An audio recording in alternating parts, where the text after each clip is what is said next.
दोस्तों एक गांव होता है। उस गांव में एक लड़की की 2 दिन पहले ही शादी होती है। शादी होने के बाद वो लड़की अपने ससुराल से मायके आ जाती है और मायके आने के बाद अपने पुरानी प्रेमी को मिलने का फैसला करती है।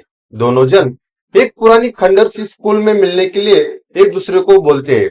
उसके बाद ये लड़की और उसका प्रेमी वहां जाकर मिलते हैं और इसकी खबर उसके भाई को लग जाती है। और उसका भाई उस पुरानी खंडर स्कूल में जब पहुंचता है, वहां का नजारा देखकर उसके पैरों तले से जमीन खिसक जाती है और वो जोर जोर से रोना चालू करता है।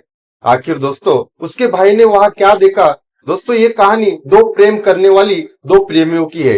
ये कहानी सुनकर दोस्तों आपका दिल और दिमाग दोनों हिल जाएगा। तो दोस्तों ये कहानी आप आखिर तक जरूर सुनिए।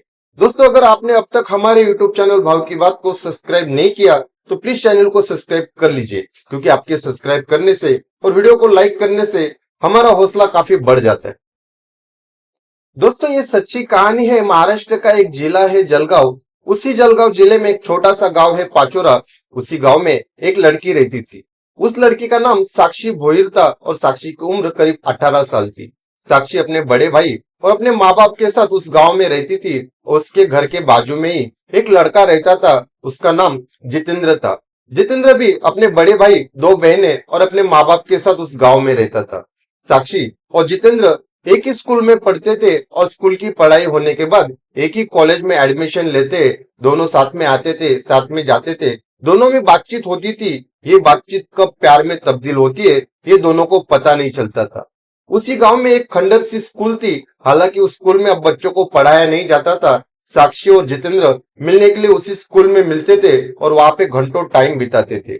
ऐसी एक दिन जब उस स्कूल में ये लोग मिल रहे थे, तभी इसकी खबर साक्षी के भाई को लगती है और साक्षी का भाई वहां पहुंच जाता है। जब उनको वहां पे रंगे हाथ पकड़ा जाता है तो उन दोनों में काफी झगड़ा होता है और ये झगड़ा इतना बढ़ जाता है कि दोनों परिवार साथ में बैठ के ये फैसला करते हैं कि आज के बाद जितेंद्र साक्षी को कभी नहीं मिलेगा। अगर इसके बाद कभी जितेंद्र साक्षी से मिलेगा और जितेंद्र के साथ कुछ हो जाएगा तो उसके जिम्मेदार जितेंद्र के घर वाले होंगे। अब साक्षी और जितेंद्र ये घटना के बाद मिलना काफी कम करते हैं और साक्षी का कॉलेज जाना भी बंद किया जाता है। अब साक्षी के लिए एक अच्छा सा रिश्ता देखकर साक्षी की शादी कर देने का फैसला उसके घर वाले करते हैं। इसके लिए काफी रिश्ते देखे जाते हैं, लेकिन हर रिश्ते के लिए साक्षी मना करती है। लेकिन एक दिन साक्षी के लिए इतना अच्छा रिश्ता आता है कि साक्षी के घर वाले उसे बोलते हैं, अगर तूने इस रिश्ते के लिए मना किया तो हम लोग जहर खा के जान दे देंगे। उसके बाद तुम्हें जो करना है वो कर लेना। उसके बाद साक्षी घर वालों के दबाव में आकर शादी के लिए हाँ कर देती है। मंगनी हो जाती है और शादी की तारीख 23 जून रखी जाती है। देखते देखते 23 जून का दिन भी आ जाता है। शादी की पूरी तैयारी हो जाती है। सारे शादी के कार्ड बांटे जाते हैं और 23 तारीख को बारात भी आ जाती है। साक्षी शादी के लिए बिल्कुल भी तैयार नहीं थी, लेकिन उसे पता था अगर मैं शादी के लिए मना कर दूंगी तो मेरे घर वाले कुछ भी कर सकते हैं। इसके लिए मजबूरन वो शादी करने के लिए तैयार हो जाती है। 23 तारीख को दोपहर को साक्षी की शादी उस लड़के के साथ हो जाती है और शाम को साक्षी की विदाई भी हो जाती है। साक्षी अपने ससुराल पहुंच जाती है। दोस्तों ये महाराष्ट्र रिवाज के हिसाब से नई दुल्हन को 2 दिन बाद उसके अपने घर पे लेके आया जाता है। इसी रिवाज के लिए साक्षी का भाई साक्षी के ससुराल पहुंचता है और साक्षी को अपने मायके अपने घर वापस लेके आता है।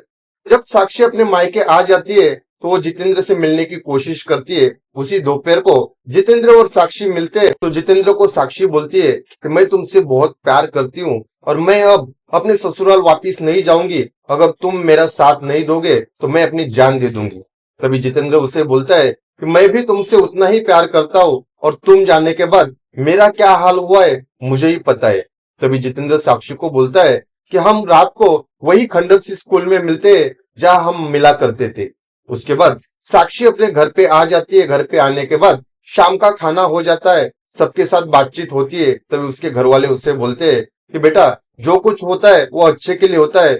जो हुआ है अब तुम उसी में खुश रहना। अब तुम जितेंद्र का ख्याल अपने मन से निकाल देना और अपने ससुराल में खुश रहना। साक्षी भी उनके हाँ में हाँ मिलाती है।